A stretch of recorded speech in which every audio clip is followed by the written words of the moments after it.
یہ راز سوائے علی علیہ السلام کو کسی کو معلوم ہی نہیں تھا. اگر معلوم ہوتا تو 39 دن میں خیبر فتح ہو گیا ہوتا. خیبر فتح نہیں ہوا اور آنے والا بھی سمجھ گیا. جب اس نے کہا سمتنی مرحبا، میری ماں نے میرا نام مرحب رکھا ہے، تو علی علیہ السلام بھی اپنے سوار پر اپنی سواری پر سوار ہو کر فرمانے لگے سمتنی حیدرہ، سن لے اے آنے والے، میری ماں نے میرا نام حیدر رکھا ہے. جیسے ہی نام سنا تو فوراً پیچھے ہٹنے لگا، مگر پھر خیال آیا کہ اگر میں واپس چلا جاؤں گا تو عورتیں مجھ پر ہنسیں گی، عرب کی عورتیں ہنسیں گی کہ کتنا بزدل تھا جو ان کو دیکھ کر کے واپس چلا گیا. لہذا اس نے علی علیہ السلام کے ہاتھ سے قتل ہونا گوارا کر لیا، لیکن عورتوں کے طنز و مزاح برداشت نہیں کی. تو عزیزان گرامی، یہ ہے ذات علی بن ابی طالب. انسان کامل کا نام ہے علی بن ابی طالب، ولی کامل کا نام ہے علی بن ابی طالب. اور یہی وجہ تھی کہ علی علیہ السلام کو ان کے مرکز سے، ان کی عہد سے ہٹایا گیا، لوگوں نے قبضہ کر لیا. 25 سال تک علی علیہ السلام اپنے گھر سے باہر نہیں نکلے، اپنے دوست پر ابا نہیں ڈالی، اور صرف قرآن جمع کرتے رہے. عزیزو، جب قرآن جمع ہو گیا 25 سال کے بعد جب علی علیہ السلام آئے اور عثمان قتل ہو گئے، تو لوگوں نے خود برجستہ یہ جملہ کہا کہ اب تو سوائے علی کے کوئی چارہ نہیں، کوئی چارہ کار نہیں ہے، لہذا اب علی کو بلایا جائے. علی علیہ السلام تشریف لائے تو سب کے سب گر پڑے. مولا آپ ہی ہماری نیا کو اب آگے بڑھانے والے ہیں، آپ کے علاوہ کوئی نہیں ہے، آپ ہماری مدد فرمائیے. آپ مشکل کشا ہیں، آپ ولی اللہ ہیں، آپ رسول کے سچے نائب ہیں. علی علیہ السلام نے فرمایا اچھا یہ بات ہے، تو چلو مسجد میں، تو چلو مسجد میں، تو چلو مسجد میں. جو بھی آیا ہاتھ ملایا اس کو مسجد میں بھیج. عجیب حکمت کے مولا علی، جو بھی آیا ہاتھ ملایا، کہا چلو مسجد میں، چلو مسجد میں، چلو مسجد میں. یہاں تک کہ ظہر کا وقت آیا. ابھی کچھ دن پہلے جب علی علیہ السلام اسی مسجد میں تشریف لائے تھے تو عالم یہ تھا کہ پوری مسجد بھری ہوئی تھی مجمع سے، لیکن جناب علی مرتضیٰ علیہ السلام جو اپنے بیٹے امام حسن کی انگلی پکڑے ہوئے تھے، جب مسجد میں داخل ہوئے تو کوئی اپنی جگہ سے اٹھا تک نہیں. علی علیہ السلام مجمع کو چیرتے ہوئے محراب تک گئے. علی نے نماز پڑھی، امام حسن نے نماز پڑھی اور واپس تشریف لے آئے. مجمع ویسے ہی ویسے بیٹھا رہا. جب امام حسن نے پوچھا بابا آخر کیا بات ہے، میں دیکھتا ہوں کہ لوگ آپ کو سلام نہیں کرتے. علی علیہ السلام نے فرمایا بیٹا تجھے اس بات کا دکھ ہے کہ لوگ مجھے سلام نہیں کرتے، مجھے اس بات کا دکھ ہے کہ میں لوگوں کو سلام کرتا ہوں تو لوگ مجھے جواب. جبکہ سلام کرنا سنت ہے اور جواب دینا واجب ہے. علی علیہ السلام نے فرمایا کہ میں تجھے اس بات کا افسوس ہے میرے لال کہ لوگ مجھے سلام نہیں کرتے، مجھے اس بات کا افسوس ہے کہ میں لوگوں کو سلام کرتا ہوں تو لوگ میرے سلام کا جواب نہیں دیتے.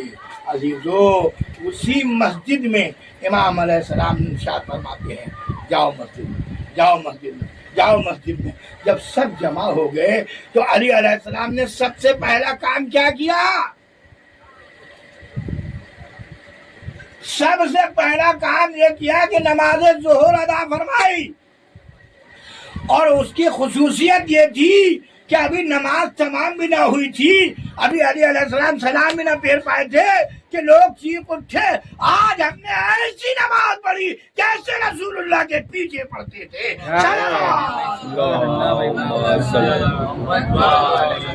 ایک پٹا اور سے بیٹا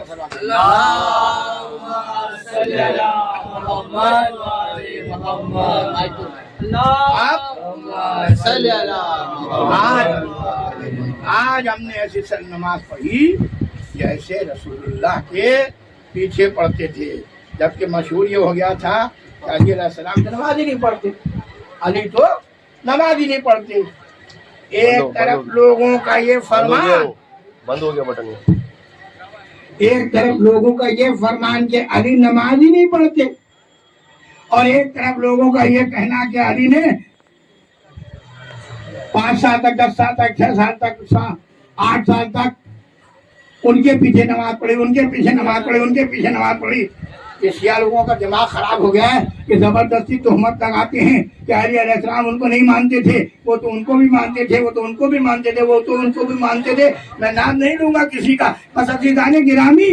لیکن جب علی علیہ السلام نے نماز پڑھائی اور لوگوں نے جب یہ بے ساختہ ارشاد فرمایا، لوگوں نے بے ساختہ جملہ فرمایا، آج ہم نے ایسی نماز پڑھی جیسے رسول اللہ کے پیچھے پڑھتے تھے، تو معلوم ہو گیا کہ اس سے پہلے اگر علی نے کسی کے پیچھے نماز پڑھی ہوتی تو ویسی نماز آج علی بھی پڑھاتے، مگر علی نے چونکہ صرف رسول اللہ کے پیچھے نماز پڑھی تھی لہٰذا ویسی ہی نماز پڑھائی جیسے رسول اللہ پڑھتے تھے.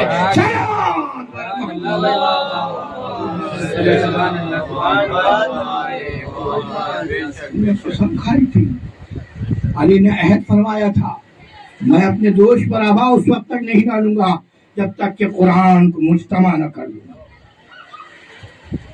مگر اغیار نے یہ الزام بھی ہمارے سر تھوپ دیا اور کہتے ہیں کہ یہ شیعہ لوگ قرآن کو نہیں مانتے، یہ اس قرآن کو نہیں مانتے، وہ اس قرآن کو نہیں مانتے. یہ تو کہتے ہیں قرآن کے 40 پارے والا قرآن ہے، اور یہ قرآن جو ہمارا قرآن ہے یہ تحریف شدہ ہے، ہم اس کو تسلیم نہیں کرتے. لیکن میں کہتا ہوں علی علیہ السلام نے یہ کیوں عہد کیا تھا کہ میں اس وقت تک اپنے گھر سے باہر نہیں نکلوں گا، اس وقت تک اپنے دوست پر ابا نہیں ڈالوں گا جب تک کہ میں قرآن کو مجتمع کر لوں. بس ماننا پڑے گا کہ یہ قرآن وہی قرآن ہے جس کو علی نے جمع کیا ہے. تم کیا جانو قرآن کو، قرآن علی کے ساتھ ہے، علی قرآن کے ساتھ ہے.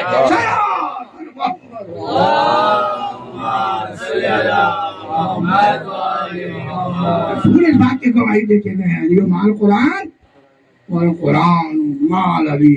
علی قرآن کے ساتھ ہے، قرآن علی کے ساتھ ہے. تو اب اگر اپنے ایمان کو سالم رکھنا ہے، اگر اپنے کو انسان بنانا ہے تو علی والے بن جاؤ، علی والے بن جاؤ.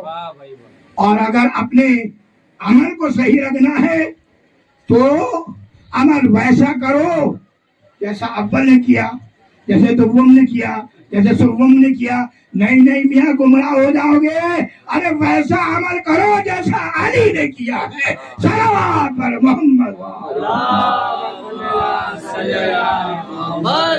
ایسے عمل کرو جیسا علی نے کیا. علی نے نماز پڑھائی، تمہیں نے تو کہا نا، تمہیں نے تو کہا بے ساختہ، مجمع نے تو کہا، مقتدیوں نے تو کہا، پیچھے پڑھنے والے نمازیوں نے ہی تو کہا کہ آج ہم نے ایسی نماز پڑھی جیسے رسول اللہ کے پیچھے پڑھتے تھے. تو ماننا پڑے گا کہ علی ہی حق ہے، علی حق کے ساتھ ہے، علی ہی وسیع رسول ہے، علی ہی ولی اللہ ہے. صلوات پر محمد. والعصر ان الانسان لفی خسر. ہر انسان گھاٹے میں ہے. کون ہے فائدے میں؟ جو صاحب ایمان ہو. کس پر ایمان رکھے؟ علی علیہ السلام پر ایمان رکھے. عمل کیسا کرے؟ کون سا نیک عمل کہلائے گا؟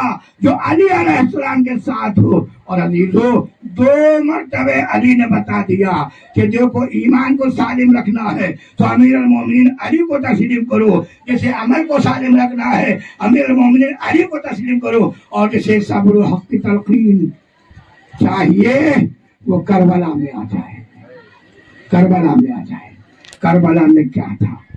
جب شب عاشور آئی، تیروں کا مہ برسنے لگا، عمر سعد کی آواز بلند ہوئی، اے لوگوں یاد رکھنا، گواہی دینا کہ سب سے پہلا تیر میں نے خیام حسین کی طرف روا کیا ہے. ادھر جناب ابو الفضل عباس اپنے خیمے سے باہر نکلے، میدان میں تشریف لائے، اور لانے کے بعد ایک خط کھینچا اور کہا کہ اگر کسی میں دم ہے تو اس خط کو پار کر کے بتا دے. اگر آج ہی قیامت نہ برپا کر دوں تو مجھے عباس نہ کہنا، مجھے عباس نہ کہنا. بتائیے یہ شجاعت کیا کم ہے جناب ابو الفضل عباس کی؟ ایک خط کھینچ کر فرماتے ہیں اگر تم میں دم ہے تو اس خط کے اس پار آ جاؤ. لیکن کسی کا بھی خط کے اس پار نہ جانا خود اس بات کی علامت ہے. اے عباس اب تجھے تلوار ہاتھ میں لینے کی ضرورت نہیں ہے, اب تمہیں نیزہ لے کے جانے کی ضرورت نہیں ہے, اب تمہیں تیر و کمان کی ضرورت نہیں ہے. یہ اتنی ڈرپوک ہے, یہ اتنی ڈرپوک فوج ہے کہ اگر آپ ایک جملہ فرما دے تو وہ خط پار نہیں کر سکتی, تو دریا میں آپ کو جانے سے کیسے روکے گی؟ ابو الفضل عباس اسی لیے دریا میں اتر گئی. ایک ٹوٹا ہوا نیزہ جناب سکینہ نے دے دیا تھا. چچا میں آپ کو تلوار نہیں لے جانے دوں گی, اس لیے کہ جو بھی تلوار لے کے گیا ہے وہ واپس پلٹ کر کے نہیں آیا. جناب ابو الفضل عباس نے صرف ایک ٹوٹا ہوا نیزہ اٹھا لیا اور لے کر کے آپ فرات پر تشریف لائے اور اپنے گھوڑے کو فرات میں ڈال دیا.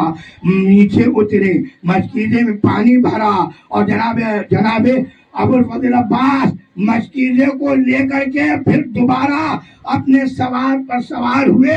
اپنی سواری پہ سوار ہونے کے بعد جناب ابو الفضل عباس چاروں طرف سے فوج آگا گھیرے ہوئے تھی, لیکن اس کے باوجود کوئی خوف طاری نہیں ہوا. عباس فرات میں گئے بھی, واپس بھی آئے اور آنے کے بعد اب ایک مرتبہ گھوڑے کو ایڑ دیتے ہیں, فرماتے ہیں اے میرے اسب باوفا کسی طرح یہ پانی خیام حسینی تک پہنچا دے. مگر عزیزوں سچ بتائیے کیا عباس کی یہ مراد پوری ہوئی؟ نہیں, عباس کی یہ مراد پوری نہیں ہو سکی. کچھ دور پہنچے تھے کہ کمین گاہ سے ایک ایسی تلوار چلی کہ ابو الفضل عباس کا داہنا ہاتھ کٹ گیا. پھر تھوڑی دور آگے بڑھے, جناب ابو الفضل عباس کا بایاں بازو بھی کٹ گیا. اب عباس کیا کرتے؟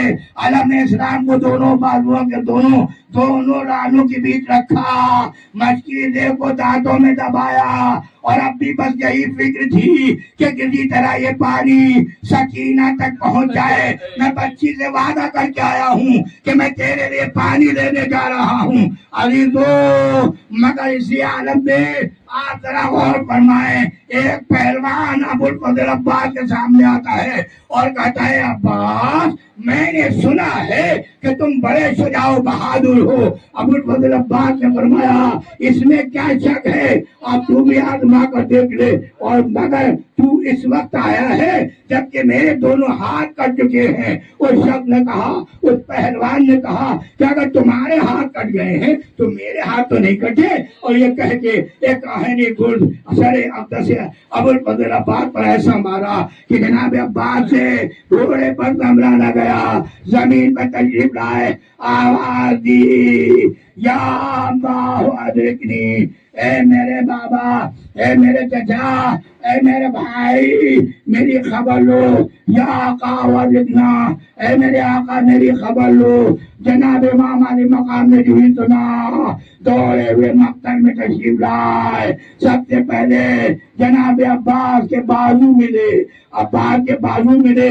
سوچنے کی بات ہے عباس کے بازو کٹے کہاں تھے, مل کہاں رہے ہیں؟ اس کا مطلب یہ ہے کہ جب تلوار جب گل سر عبدت پر لگا تو ابو الفضل عباس نے اپنے گھوڑے کو پھر فرات کی طرف موڑ لیا کہ اب خیموں میں جا کے کیا کروں گا. اگر سکینہ نے مجھ سے سوال کیا چچا میرے لیے پانی لے کر کے آئے تو اس بچی کو کیا جواب دوں گا؟ جناب ابو الفضل عباس دوبارہ نہر فرات کی طرف پلٹ گئے.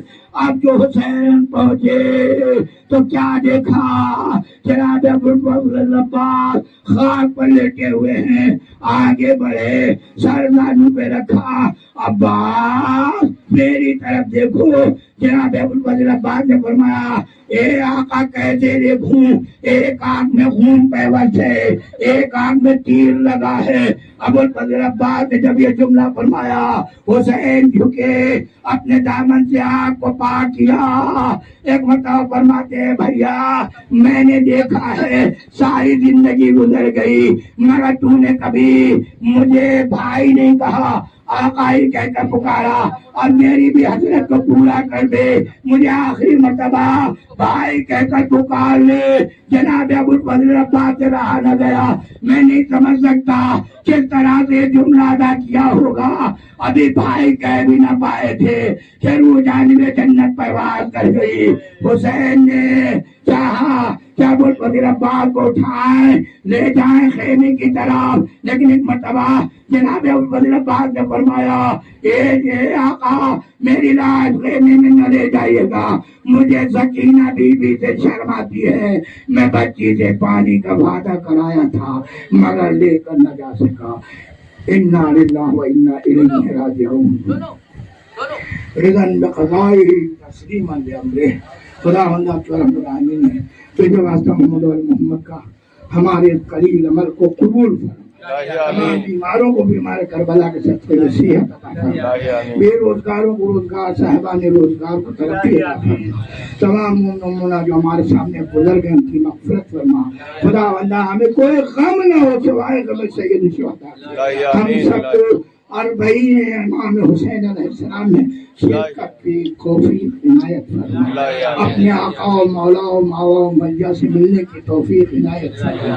خدا بندہ سب سے پہلی رات جب ہم قبر میں جائیں تو اپنے آقا و مولا حسین ابن علی علیہ السلام کی زیارت سے مشرف فرما۔ خدا بندہ تو ارحم الراحمین کے واسطہ محمد و محمد کا منتقم حقیقی منجی بشریت حضرت امام زمانہ علیہ السلام کے ظہور میں تعجیل فرما، ہمیں ان کے ناصرین میں شمار فرما۔